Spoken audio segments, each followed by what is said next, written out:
पैसा बचता है।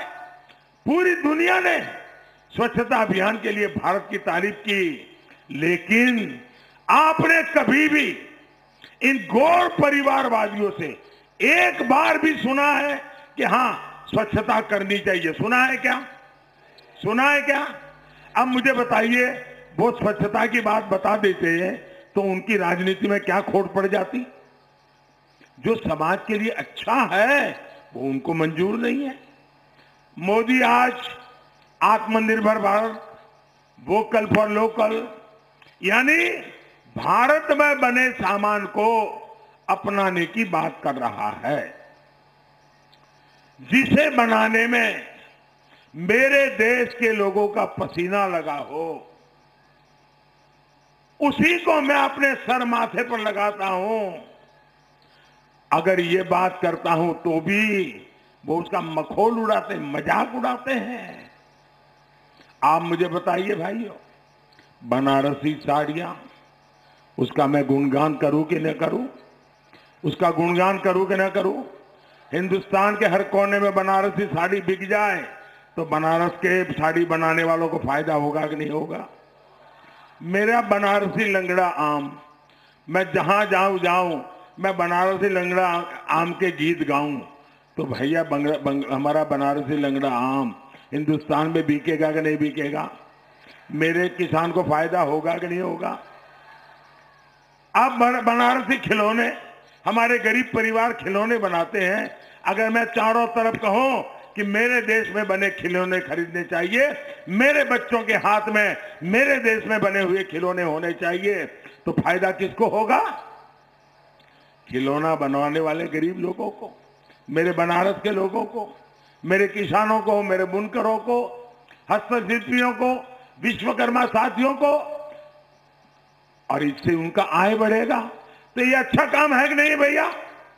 मुझे बताइए, काम अच्छा है कि नहीं है? ये हर किसी को करना चाहिए कि नहीं करना चाहिए? इसमें कोई राजनीति है क्या? इसमें भी उनको तकलीफ है। एक बार भी ये जो हमारे विरोधी लोग हैं, एक बार भी उनसे सुना कि भाई अपने देश में बनी हुई चीजें खरीदो, अपने देश में बनी हुई चीजों का उपयोग करो, हमारे देश की चीजों को बढ़ावा दो? एक बार भी सुना क्या?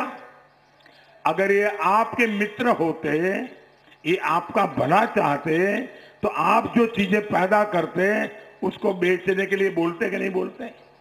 बोलते कि नहीं बोलते? लेकिन उनके मुंह पे ताला लग गया है। भाइयों बहनों, उनको तो यही लग रहा है कि जो काम मोदी करे, बस गौर परिवारवादी वोकल फॉर लोकल से भी चिढ़ते हैं।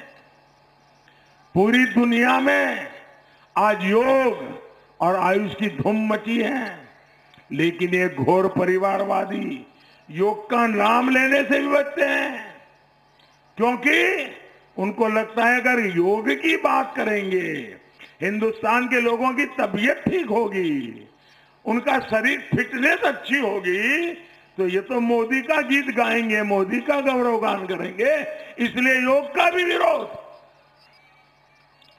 साथियों, कांग्रेस ने इससे भी आगे खादी, जो कांग्रेस की एक जमाने में पहचान हुआ करती थी, खादी का कुर्ता पहना मतलब लोग उसको नेताजी मानकर उसके घर में चक्कर काटते थे।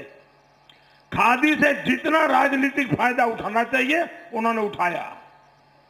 लेकिन भाइयों बहनों, जो लोग खादी को भूल गए, खादी को छोड़ दिया, जो खादी गरीब माताओं बहनों को रोजी देती है, जो खादी गांव के अंदर रोजगार देती है, लेकिन मोदी ने उस खादी को अंतर्राष्ट्रीय ब्रांड बनाने का काम किया, तो उनको खादी बोलने में ही दिक्कत हो रही है। मैं अगर सिर्फ अपने इस बनारस मंडल की बात करूं ना, सिर्फ यहां की, आपको आनंद होगा भाइयों काम कैसे होता है। हमारे इस बनारस मंडल की बात करूं तो यहां 5 साल पहले, मैं सिर्फ यहीं की बात कर रहा हूं, 5 साल पहले करीब करीब 90 करोड़ रुपए की खादी की बिक्री होती थी एक साल में, 90 करोड़ की। आज 170 करोड़ रुपए से ज्यादा ये खादी हमारे इस मंडल में बनती है, बिकती है। अब गरीब को रोजगार मिला कि नहीं मिला भाई? गरीब के घर में पैसा गया कि नहीं गया? पूरे देश में ही खादी से जुड़े लोगों की आय बढ़ी है, लेकिन इन गौर परिवारवादियों ने इससे भी अपना मुंह फेर लिया है। भाई और बहनों, इस साल देश ने आजादी के 75 वर्ष पूरे किए हैं। पूरा देश आजादी का अमृत महोत्सव मना रहा है। मुझे बताइए भाई, आपके परिवार में आपके माताजी का जन्मदिन हो, पिताजी का जन्मदिन हो, या बहू का जन्मदिन हो, या बेटे बेटी का जन्मदिन हो, तो घर के सब लोग उस जन्मदिन को खुशी मनाते कि नहीं मनाते हैं? मनाते कि नहीं मनाते हैं? मनाते कि नहीं मनाते हैं? वो पूरे परिवार का उत्सव बन जाता है कि नहीं बन जाता है? अब भारत की आजादी, हमारे आजादी के सेनानियों ने इतना बड़ा त्याग, तपस्या की, बलिदान दिए, उस आजादी को 75 साल हुए। ये सब हिंदुस्तानी को गौरव होना चाहिए कि नहीं होना चाहिए? आजादी के अमृत महोत्सव का गर्व होना चाहिए कि नहीं होना चाहिए?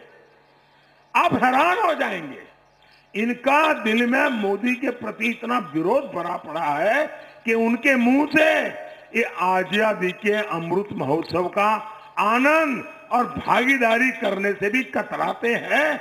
भाइयों बहनों, ये न देश का भला कर सकते हैं, न आपका भला कर सकते हैं। जिनकी सोच इतनी संकीर्ण हो, जिनकी राजनीति इतनी स्वार्थी हो, जो सिर्फ अपनी तिजोरी भरने के लिए जीते हैं, वो गरीब, दलित, पिछड़े परिवारों के हित के बारे में सोच ही नहीं सकते। इसलिए 6 चरणों में इनको यूपी की जनता ने नकारा, और अब 7वें चरण में आपको इनका हिसाब पूरा करना है। सबका साथ, सबका विकास भाजपा के लिए सिर्फ एक नारा भर नहीं है, ये हमारा कमिटमेंट है, ये हमारी प्रतिबद्धता है। इससे सरकार के लाभ हर लाभार्थी तक बिना पक्षपात, बिना भेदभाव पहुंचाने की प्रामाणिकता तो है ही। इसमें हर क्षेत्र, हर वर्ग, हर बिरादरी को उचित राजनीतिक प्रतिनिधित्व देने का संकल्प भी है। सबका प्रयास से राष्ट्र विकास की ये भावना पार्टी और सरकार दोनों में दिखती है। पंचायत से लेकर पार्लियामेंट तक, पार्टी से लेकर मंत्रिमंडल तक, महिलाओं, दलितों, पिछड़े, आदिवासी समाज की भागीदारी आज अभूतपूर्व स्तर है। 10 मार्च के बाद ये भागीदारी और सशक्त होगी, ये मैं आपको वादा करने आया हूं। गरीब को पक्के घर देने का अभियान और तेज होगा। 10 मार्च के बाद गरीब को गैस कनेक्शन का अभियान और तेज होगा। 10 मार्च के बाद रोजगार देने का अभियान, सरकार में नौकरी देने का अभियान और तेज होगा। 10 मार्च के बाद नई सड़कों का, नए हाईवे एक्सप्रेसवे का, नए रेल रूट का काम और तेज किया जाएगा। तो प्रधानमंत्री नरेंद्र मोदी को सुन रहे थे आप। तमाम बड़ी बातें उनके द्वारा कही गई हैं। यहाँ पर वक्त एक बहुत ही छोटे से ब्रेक का।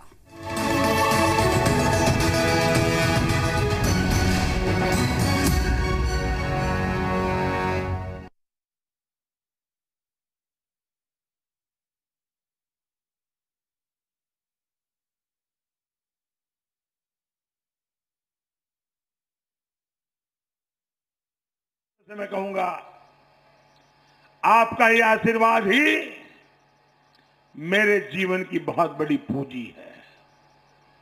आज हिंदुस्तान के हर कोने में, इस चुनाव में भी मैं जहां जहां गया हूं, माताओं बहनों ने जो मुझे आशीर्वाद दिए हैं, एक प्रकार से माताएं बहनें मेरा रक्षा कवच बनी हुई है।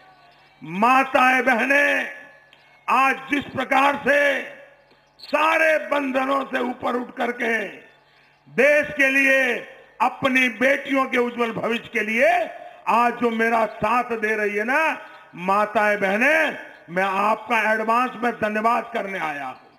मैं एडवांस में धन्यवाद करने आया हूं। भाइयों बहनों, हमारी बहन बेटियों की रक्षा सुरक्षा पहले भी डबल इंजन की सरकार की सर्वोच्च प्राथमिकता थी और आगे भी रहेगी। इसलिए मेरी माताओं बहनों को मैं आग्रह करूंगा, निकल पड़िए। अभी 2 दिन आपके पास है, निकल पड़िए मेरी माताएं बहनें, सारा निर्णय आप करवा दीजिए। देखिए मेरी बहन बेटियों की इज्जत, मेरी मां बहनों की इज्जत, मेरी बहन बेटियों की सुरक्षा, इसके लिए हम पूरी जिंदगी खपा देते कि नहीं खपा देते हैं। और इसलिए माताओं बहनों, आज मैं आपके पास, मैं कल काशी में जनता जनार्दन के दर्शन के लिए निकला था। मेरा सौभाग्य था, मैंने कल वो जो दृश्य देखा है, राजनीतिक रैलियां तो बहुत देखी है, लेकिन जो कल बनारस में जनता जनार्दन के लिए दर्शन के लिए निकला था, बच्चे हो, बूढ़े हो, गरीब हो, अमीर हो, हर कोई जिस प्रकार से आशीर्वाद दे रहा था, भाइयों बहनों, जिंदगी में इससे बड़ी कमाई क्या होती है, इससे बड़ी पुण्याई क्या होती है। और माताएं बहनें, कल मैं कहता हूं रोड शो में मेरी माताएं बहनें जो बढ़ चढ़ करके आई थी, ये बात इस बात का सबूत है कि इस बार उत्तर प्रदेश का भविष्य भी मेरी माताएं बहनें फैसला करने जा रही है। आप सबसे मेरा आग्रह है,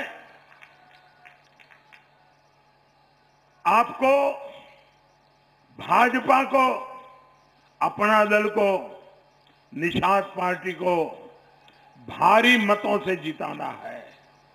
और भाइयों बहनों, अपना दल के लिए वोट मांगने का मेरा भी हक बनता है।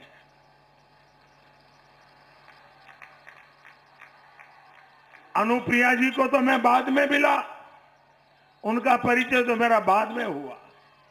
मेरा परिचय सोनेलाल जी से रहा हुआ है और सोनेलाल जी की गरीबों की भलाई के लिए जो जिद थी उनके मन में, कभी समझौता नहीं करते थे जी। और गरीबों का शोषण करने वालों का वो कभी साथ नहीं दे सकते थे। वो सोनेलाल जी के सपनों को पूरा करने का आज हमारे पास अवसर आया है। इसलिए अपना दल के लिए भी वोट मांगने का मुझे हक है। भाइयों, निषाद पार्टी, अगर हमारे निषाद समाज के लोग, उनके जीवन में बदलाव आएगा, वो जीवन में आगे बढ़ेंगे तो गरीबी अपने आप जाना शुरू हो जाएगी। मेरे छोटे किसान, उनकी जिंदगी बदलेगी तो मेरे गांव की जीवन बदल जाएगा, ये मेरा पक्का विश्वास है। इसलिए मैं कहने आया हूं, भाजपा का कमल हो, अपना दल का कप प्लेट हो, या निषाद पार्टी की भोजन भरी थाली हो, मैं आपसे यही कहने आया हूं, पहले मतदान फिर दूसरा काम। भाइयों बहनों, मेरे लोकसभा के चुनाव में भी आप लोगों ने इतनी बड़ी रैली नहीं की थी। आज इतनी बड़ी रैली की है, इतनी बड़ी रैली। मैं सचमुच में आपका बहुत धन्यवाद करता हूं। लेकिन अब इतनी बड़ी रैली हो गई, आज 5 बजे चुनाव प्रचार समाप्त हो जाएगा, तो आप घर जाके सो जाओगे क्या? सो जाओगे क्या? अब तो हो गया, अब तो हो गया, जीत गए, ऐसा करोगे क्या? ऐसा मत करना। जब तक मतदान पूरा नहीं होता है, हमें घर घर जाना है। जाएंगे, घर घर जाएंगे, जरा दोनों हाथ ऊपर करके बताइए, घर घर जाएंगे, सब लोग जाएंगे। अच्छा, मेरा एक काम करेंगे, जरा सब लोग हाथ ऊपर करके बताएं तो मैं बोलूं।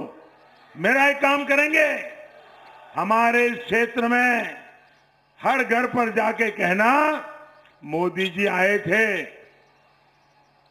मोदी जी ने अपना प्रणाम आपको पहुंचाया है और आपके आशीर्वाद की कामना की है। पहुंचा दोगे? घर घर जाकर के मेरे प्रणाम पहुंचाओगे? भाइयों बहनों, ये प्रणाम पहुंचाओगे ना तो मन से वो मुझे आशीर्वाद देंगे